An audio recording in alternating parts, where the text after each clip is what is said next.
Buenas, buenas. Bueno, hoy tenemos un episodio sola en el que voy a hablar de uno de los temas. El otro día subí historias preguntándoles, de qué cosas quería que hable y este fue como uno de los temas más votados. Un tema que nunca se me hubiese ocurrido a mí, la verdad, conversar porque, no sé, porque no se me hubiese ocurrido nada más.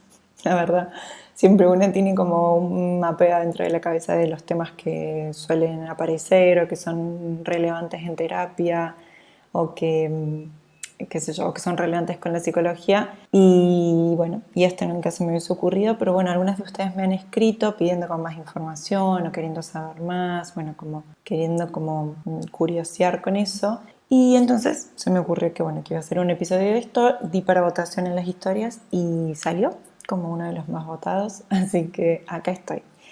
Mi plan de hoy, de este episodio juntas, un rato, sin guión, simplemente conversando con ustedes y como si estuviese hablando con una amiga, va a ser compartirles como algunas enseñanzas que me hubiese gustado o que me hubiese servido un montón saberlas antes y bueno, de estos aprendizajes que una tiene, en mi caso a los 30, pero la verdad que no depende tanto de la edad, sino más de la historia de cada una. Por eso, bueno, cuando una dice como aprendizaje de los 20, no sé, no quiero hacerlo genérico porque, bueno, depende de la historia de cada una, va a tener enseñanzas a tal o cual edad, pero bueno, me parecía, no sé, re lindo que le llame la atención un poco mi trayectoria y lo que yo pude haber aprendido en estos últimos años. Así que acá estoy para compartirles algunas cosas que yo diría que aprendí, que me han servido, que me hubiese gustado hacer antes y que quiero contárselas. Lo primero que diría, y quiero empezar con esto porque si vas a escuchar el episodio por 5 minutos, quiero que este sea el que más te quede, la enseñanza que quisiera darte o que quisiera así compartirte, que es la de aprender de finanzas, de hablar de dinero. Me hubiese encantado hacerlo mucho antes. Te diría que ha sido un tema siempre para mí importante, no es que cuando tenía 20 no era un tema importante, todo lo contrario, creo que desde muy chica, alguna vez lo conté en un episodio en una entrevista que me hicieron, cuando yo pienso cuando empecé a emprender, y mi memoria, más allá que diría que, empecé a emprender cuando empecé a trabajar como psicóloga, porque, abrir un consultorio privado y empezar a atender pacientes de manera particular es una manera de emprender. Evidentemente, crear Olimpia ha sido el gran emprendimiento que no se compara con nada de lo que he hecho antes y con lo que se lleva realmente todo mi tiempo, todo mi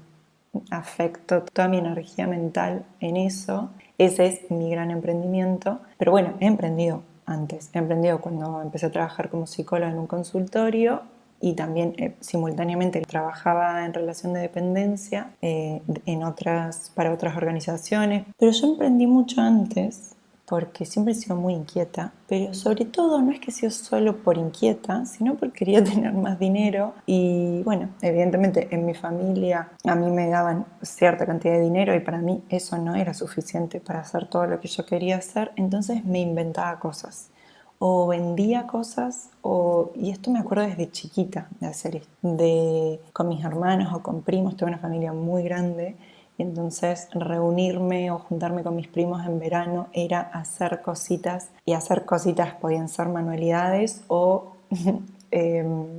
construir un museo de palos y troncos y huesos que encontrábamos por ahí, entonces los disponíamos como un museo y íbamos a cobrar entrada, o ir al kiosco a comprar cosas y después revenderlas a mi familia con mis primos, toda esta serie de cosas, pero claro, esto lo hacía cuando tenía, no sé, menos de 15 años, creo yo.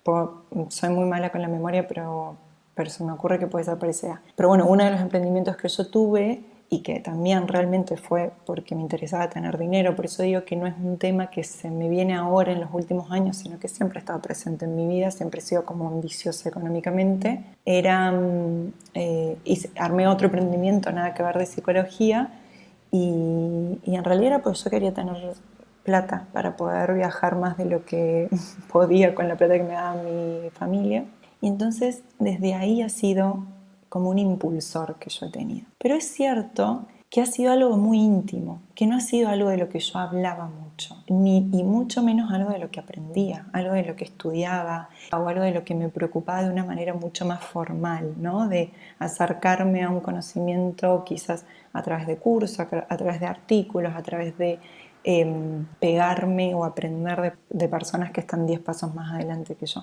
Eso no lo he hecho hasta hace pocos años atrás. Y formalmente de yo involucrarme, no, de profundizar en eso y decir yo quiero tener mucho dinero porque eso es lo que me acerca a tener la vida que yo quiero, a ayudar a las personas que yo quiero ayudar, a impactar en la comunidad que yo quiero impactar, a poder financiar proyectos que quiero financiar, a poder invertir en organizaciones que quiero que ayuden y que quiero que les vaya bien. O sea, tener dinero es impactar en tu comunidad, en tu entorno, en las causas que te importan, en las personas que querés ayudar, en la vida de las personas que amás. Por eso lo he empezado a hacer de una manera mucho más consciente, de una manera mucho más responsable, diría yo, de estudiar sobre esto, de hacer cursos, de hablar, de eso, de formarme en lo que es finanzas, en lo que es inversiones, en lo que es generar patrimonio, capital, etc. Así que si hay algo de estas enseñanzas que te voy a decir, esta para mí es como una de las más importantes. Invertir cuando tenés 20 años no es lo mismo que a los 30, no es lo mismo que a los 40, no es lo mismo que a los 60. Siempre va a ser mejor hacerlo cuanto antes. Como dicen, siempre es mejor haberlo hecho ayer que hoy, pero hoy siempre es mejor que mañana. Así que sería como aprender de finanzas, hablar de dinero, ser mucho más consciente de eso, mucho más responsable, o sea, de relacionarnos con nuestro dinero de una manera mucho más responsable, es para mí lo más importante. Sobre todo porque venimos de una historia, de una diferenciación, que los temas de dinero son cosa de hombres, que los temas de negociación son cosas de hombres, que los temas de salarios altos, de puestos de trabajo alto, de ambiciones económicas, es cosa de hombres. O porque no estamos en las mesas donde se habla de esto, o porque en nuestro entorno no es algo de lo que se conversa, sino que es más probable que estemos en reuniones donde se hable de maquillaje, de cuidado de la piel, de skincare y no de inversiones y dinero. Y de nuevo, no es nuestra culpa, pero sí es nuestra responsabilidad cambiar eso, estar atentas a qué queremos construir en nuestra vida. Y evidentemente el dinero nos da libertad, nos da la posibilidad de llegar a lugares donde no llegaríamos si no tenemos dinero. Y ayudar a las personas que queremos ayudar, que no podemos hacerlo si no tenemos dinero. Podemos tener toda la voluntad del mundo, el tiempo del mundo, la vocación del mundo, pero evidentemente el dinero nos da un acceso a un montón de cosas que no nos las da nuestro tiempo, nuestro amor, nuestro cariño y todas esas cosas que suenan muy bien. Pero bueno, eso sería para mí de las cosas más importantes y ser mucho más consciente. Evidentemente, de nuevo, es más probable que no sea un tema cómodo, por eso, bueno, he grabado episodios sobre esto y seguiré hablando sobre esto. No es un tema cómodo, es un tema que en algunos contextos sigue siendo tabú. Si tenés un contexto en el que se habla de eso, está buenísimo. Si tenés un contexto en el que no se habla de eso, pero podés empezar vos a sacar el tema y tiene buena recepción, está muy bueno.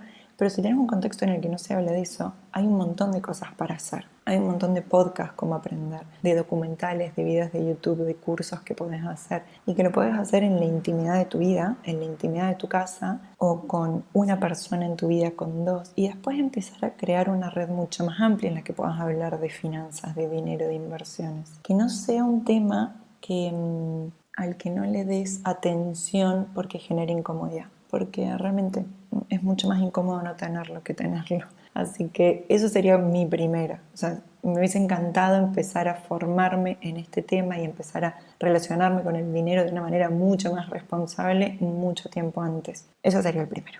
Lo segundo, la segunda enseñanza yo diría que es esta idea que tenemos de que tenemos que tener todo resuelto en algún momento de nuestra vida. En esa X, a esa edad en particular, ¿sí? A los 20 tenemos que tener resuelto qué vamos a estudiar y de qué vamos a trabajar para toda la vida. A los 30 tenemos que tener resuelto probablemente la maternidad, la pareja, la familia, etc. A los 40 probablemente ya tenemos que haber tenido resuelto el tema habitacional, haber tenido una casa, un auto, etcétera. A los 50 tenemos que tener. O sea, y así en cada década se supone que tenemos que tener resuelto algo en la vida. Una a los 20 siente que tiene que tener realmente resuelto a qué va a dedicarse toda su vida, ¿no? Como esta regla que hemos aprendido, porque bueno, la esperanza de vida se ha ido extendiendo. En algún momento vivíamos hasta los 36, luego hasta los 50, luego hasta los 70, y hoy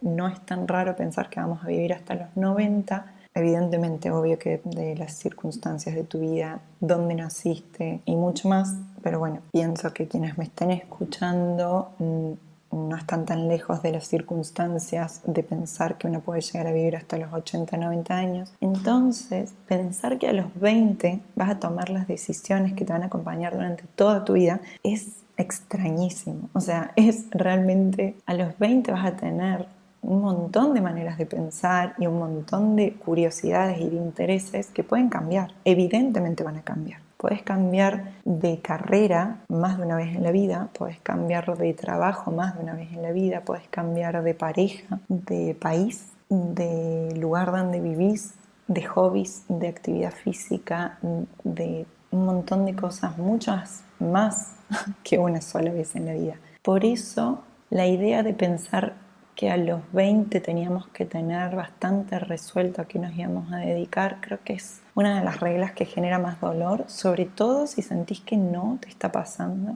si no estás llegando a esa idea, a ese interés, a esa vocación, a esa definición. Creo que genera mucho dolor. Y no solo eso, no solo creo que genera dolor a los 20, sino la idea de pensar que estás haciendo algo a los 30 que no te gusta, pero que fue a lo que apostaste y tendrías que sostenerlo en el tiempo. Creo que genera mucho más dolor, y lo mismo a los 40 y lo mismo a los 50. O sea, la idea de pensar que tenemos que tener todo resuelto para esa edad y que lo que definimos no va a ser algo que pueda cambiar en el tiempo, genera mucho más dolor del que merecemos, del que es justo o auténtico con ser una persona que está viva y que va cambiando de afinidades, de intereses, de entornos. Los entornos influyen un montón en lo que decidimos, en lo que hacemos. Como siempre te digo, a veces cuando queremos hacer cambio tenemos que estar más pendientes del entorno en el que nos movemos que en crear una fuerza de voluntad interna haciendo no sé qué cosa. No, entonces saber eso es saber que si cambias de entorno es probable que cambies también de intereses, de cosas a las que querés aspirar. Y eso es muy importante, porque si eso es una meta en tu vida, probablemente tengas que también estar pendiente de qué te estás rodeando. Hay algo que hablo también mucho cuando converso con personas que han migrado, como es mi caso, que hace algunos años me vine a vivir a España, y hay algo de un montón de cosas que yo hacía antes que ya no hago, y hay un montón de cosas que empecé a hacer porque estoy acá, y intereses que me surgieron porque estoy acá, nuevas búsquedas que hago porque cambió mi entorno, porque cambió a qué le dedico tiempo, porque cambió con las personas de las que me rodeo, porque cambió la información que tengo, porque estoy consumiendo un montón de otra información, y no porque antes no haya tenido acceso a eso, sino porque mi vida está ordenada de una manera muy distinta a la que está ahora.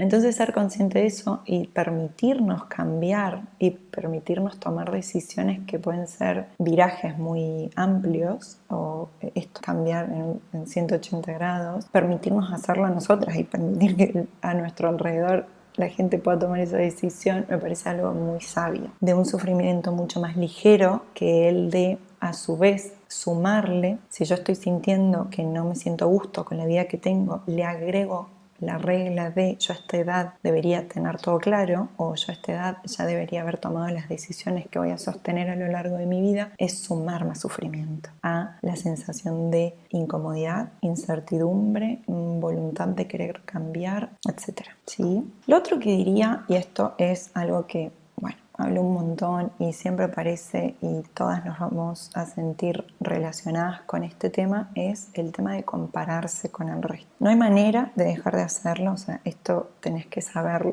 Ser humano es compararse, no, difícilmente uno no lo puede hacer. Lo que puede hacer es controlar eso, es intervenir en ese impulso que uno tiene o en esa conducta que tiene de manera más automática, más inconsciente o como quieras llamarle. O sea, compararse es imposible dejar de hacerlo o llevarlo a cero, eliminarlo en mi vida es imposible, pero sí yo puedo ser mucho más consciente y evidentemente intervenir en ese comportamiento, ¿sí?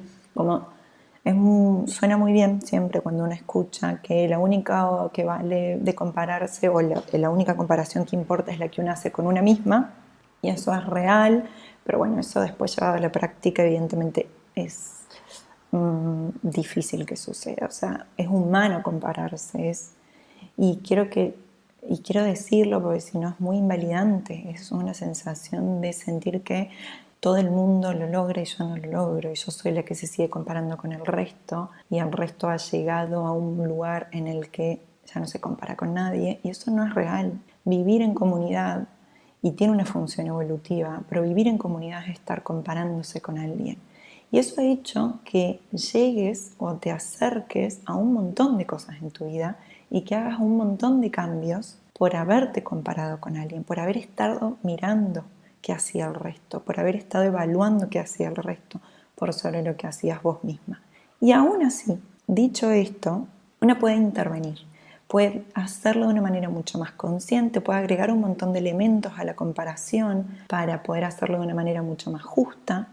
Y compararse de una manera mucho más sabia para mí sería el poder agregar elementos sobre con quién me estoy comparando y qué claves tiene esa persona, o sea, qué hace esa persona o a dónde ha llegado y a raíz de qué ha llegado. Si ha tenido un acceso a recursos que yo tuve recursos distintos, si ha tenido un entorno que mi entorno era distinto, si lo ha hecho durante tanto tiempo cuando yo lo estoy haciendo en menos tiempo o lo estoy haciendo en un tiempo distinto. Digo, compararte con alguien que no tiene hijos o que no tiene personas a su cuidado es bastante injusto. Haber llegado a una meta sin haber tenido personas a su cargo, sin haber tenido o habiendo tenido un montón de recursos, y cuando digo recursos no me refiero solo económicos, me refiero a una red que apoya, una posibilidad de estudiar sin tener que trabajar al mismo tiempo, o estudiar y trabajar pero tener el apoyo de la familia, o tener un recurso económico que acompaña, o tener la posibilidad incluso de acceder a un título cuando una cree que eso es normal y no es así. Realmente es un privilegio poder acceder a un título, no debería serlo, digo, es un derecho, pero cuando vemos números, tener la posibilidad de haber podido hacer una carrera universitaria ya es un montón, y haber tenido la posibilidad de hacerla porque tuve una familia que me apoyó, tuve condiciones que me apoyaron, tuve una situación económica que me ayudó, o nací en una ciudad que me permitió hacerlo y no en un contexto de ruralidad o en un contexto de inmigración. Entonces, de nuevo, la comparación no es algo que yo puedo dejar de hacer de un día para el otro, y probablemente aún con entrenamiento me sea difícil, pero lo que puedo empezar a hacer es agregar información. Y luego es pensar qué quiero tener de esa comparación que estoy haciendo, qué de eso me importa y que eso está bajo mi control cambiar. ¿Me voy a comparar con un aspecto físico? ¿Para qué? ¿Por qué voy a usar mi tiempo en compararme con algo que es bastante permanente en mi vida? O sea, es algo, ¿cómo me voy a comparar con alguien que es más alta que yo? Si yo no tengo ni siquiera acceso a modificar eso, pero sí puedo, si yo me comparo con alguien que tiene, por ejemplo, más capital económico que yo, y hay algo de eso que me importa, yo me puedo preguntar a qué accede por tener capital económico y qué de eso me importa a mí tener. O me comparo con alguien que tiene un montón de amigas o que tiene un montón de relaciones. ¿Qué me importa de eso? ¿Qué es lo que esa persona tiene que yo no tengo y por eso me importa? ¿Solo tener amigas o es la sensación de afecto en mi vida? Pues eso lo puedo conseguir de muchas maneras. O me comparo con alguien que tiene pareja y yo no tengo. ¿Qué me importa de tener pareja? De nuevo, sentirme acompañada, tener compañía para poder hacer planes que para mí son importantes o que son entretenidos, o sentirme apoyada, o sentir intimidados, o cultivar amor en mi vida. Porque si yo doy un paso más, ¿sí? No sé si se entiende todo el circuito que estoy haciendo. O sea, yo primero tengo que saber con qué me estoy comparando, ¿sí? De eso, conocer qué es lo que me importa de eso, cuál es esa cualidad que la persona consigue por tener eso. Porque quizás eso es lo que a mí me importa. Y si yo identifico que es eso lo que a mí me importa, yo lo puedo replicar de otras maneras. Yo puedo no tener pareja y aún así puedo cultivar amor en mi vida. Yo puedo no tener un montón de amigas, pero puedo cultivar entretenimiento en mi vida de muchas maneras. O puedo cultivar afecto de muchas maneras. O puedo cultivar apoyo de muchas maneras. O de otras maneras, no de muchas, pero sí de otras. ¿Se entiende? Por eso me detengo en esta parte de comparar, porque creo que es algo que hacemos espontáneamente, porque estamos entrenadísimas en eso, pero necesitamos hacerlo de una manera mucho más sabia. ¿Sí? Bien. Otra cosa, y esto es algo que está bastante, o por lo menos me interesa trabajarlo con mujeres que me están escuchando, pero bueno, evidentemente no es solo un comportamiento que sucede en mujeres, pero sí, como mi audiencia en su mayoría es mujeres, quiero hablar con qué es lo que nos pasa a nosotras, y es el tema de agradar. Si hay algo que yo podría haber cambiado mucho antes, era el comportamiento entrenadísimo que tenía y que tengo a día de hoy, que es el estar permanentemente buscando agradar, caer bien, gustar a la gente, ¿sí?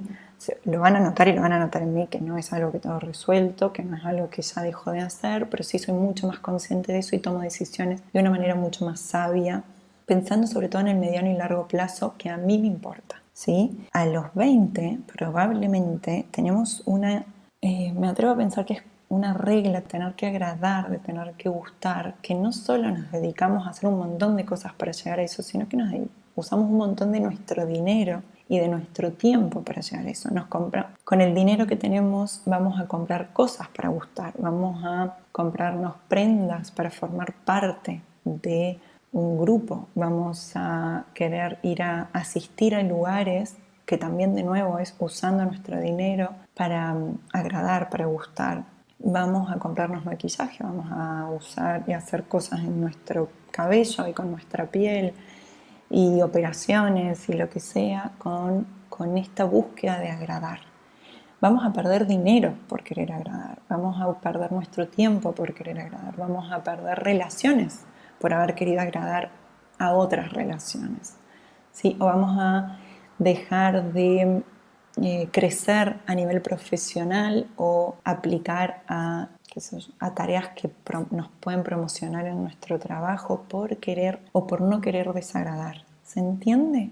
Por eso para mí esto es una de las cosas más importantes y de las que más hablo con Olimpia, que es la regla de agradar. Es una trampa en la que caemos permanentemente y en la que nos empobrece. Nos empobrece en tiempo, nos empobrece en dinero o en capital, nos empobrece en nuestra carrera profesional, nos empobrece en relaciones interpersonales. Por eso sería una de las grandes enseñanzas. La posibilidad de notar a quienes estoy buscando agradar, cuándo lo hago, si lo hago de una manera mucho más impulsiva, mucho más innata, que no sería innata en realidad porque es aprendida, pero de una manera automática, ¿no? Sin pensarlo, y poder tomar decisiones mucho más conscientes, ¿sí? Ser consciente de eso y pensar en función de qué quiero agradar, hacia dónde quiero ir, qué quiero hacer con mi tiempo, qué quiero hacer con mi dinero, qué quiero hacer con mi semana, con mi carrera, con las cosas que digo, hacia dónde quiero ir.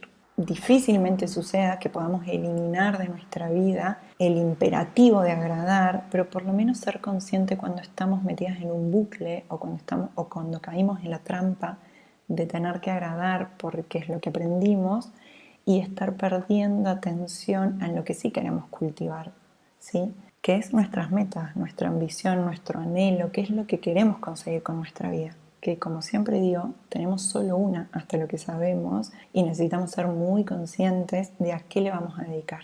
En esa única vida que tenemos, el tiempo, nuestro dinero, nuestros recursos, nuestras habilidades, nuestra energía mental, a qué se la queremos dedicar. Y esto está muy vinculado a que en los 20, pero esto sigue pasando en los 30, los 40, los 50, pero creo que lo vamos perdiendo, que vamos siendo mucho más hábiles con el paso del tiempo, porque de hecho lo vemos en mujeres más grandes que una, cuando ves que relativizan mucho más la opinión del resto sobre una misma.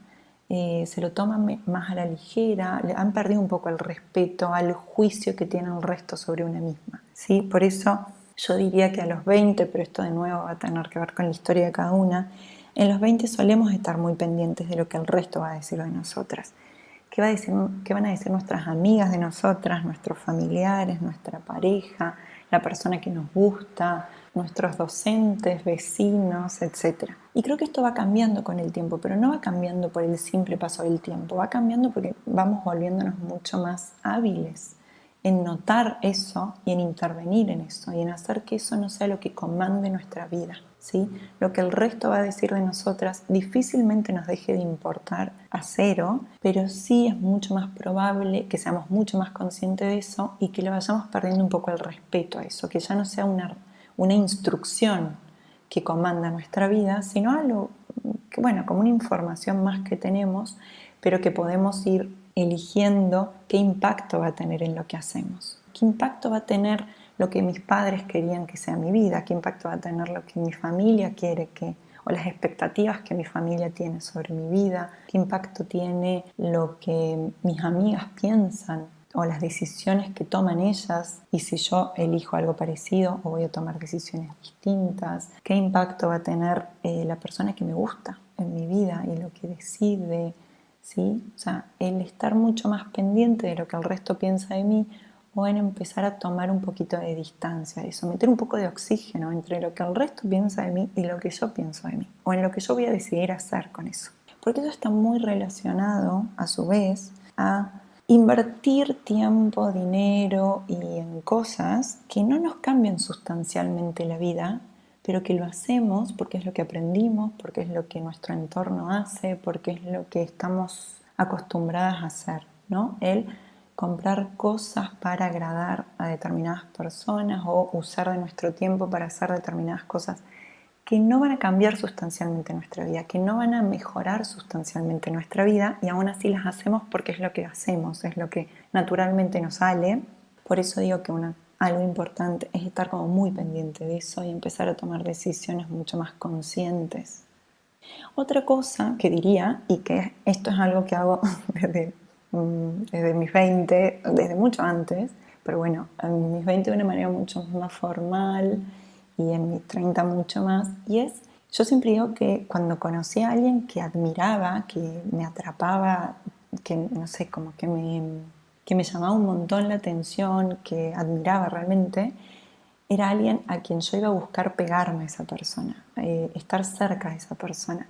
Evidentemente son personas que a veces he podido hacerlo porque físicamente las conocía y porque podía estar mucho más cercana a ellas, y otras veces son personas que van a quedar en una relación, si se quiere, mucho más, no es ficcional porque es una relación real para mí, pero que no va a haber un cara a cara.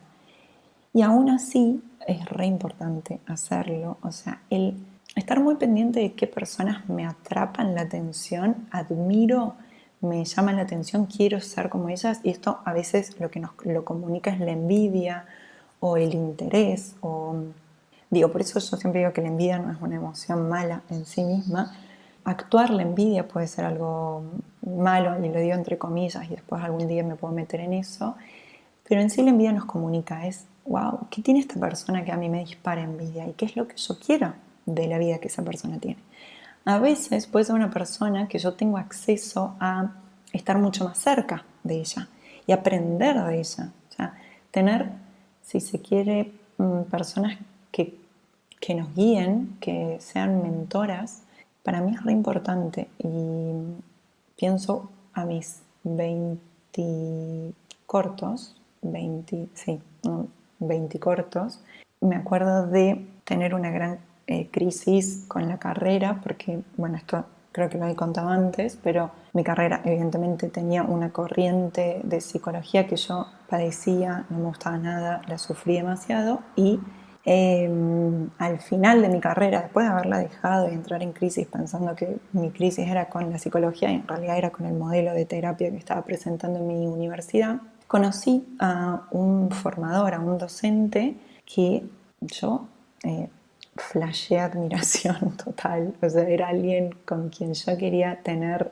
todo el tiempo del mundo para aprender de esa persona. Me hizo volver a encantarme con la psicología, me volvió a enganchar con la idea, me volvió a pasar de volver a imaginar que el ser psicólogo era una opción atractiva para mí, el que la profesión podía ser algo que yo disfrute. Y conocer, digamos, a este docente que me había mostrado, ¿no?, lo que podía hacer la psicología, hizo que yo tomara la decisión de que quería estar cerca de esa persona, que quería hacer todo para poder estar pegada el mayor tiempo posible a esa persona y aprender todo lo que podía aprender, o sea, exprimir todo lo que podía de una persona que había disparado algo en mí, que era recontra lindo, que era no solo admiración, sino entusiasmo, interés, disfrute, ¿no? O sea, la posibilidad de imaginar un montón de cosas. Había expandido mi universo de posibilidades de una manera muy, muy concreta y muy, bueno, inmensa. Por eso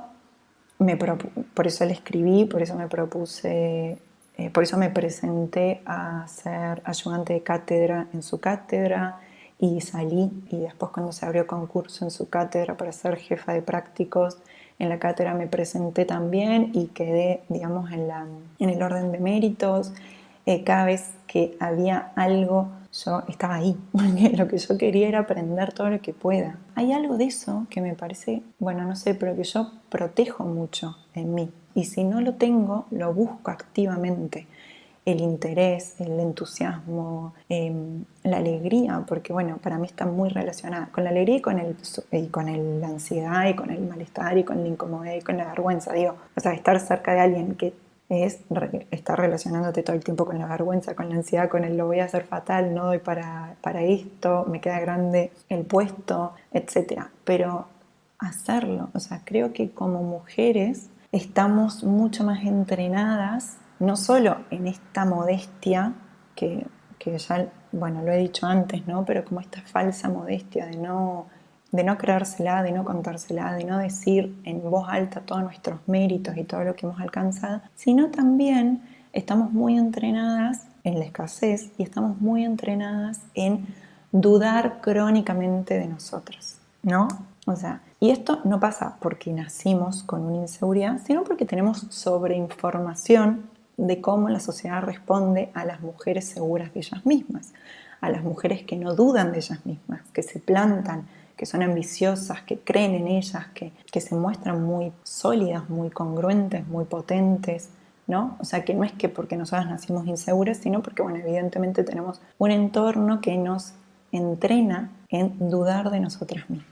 Y aún así, dicho esto, para mí es muy importante, y esto ojalá lo hagan, si no es que lo hacen, lo hagan, es debilitar esta conducta de inseguridad en una misma, de dudar permanentemente, de entrar en el bucle de soy suficiente para estar siendo la mano derecha de esta persona o la de estar permanentemente aprendiendo cerca de esta persona o me da el cuero para ocupar este cargo o para ambicionar en grande, digo, sea cerca de esa persona o lejos, ¿no?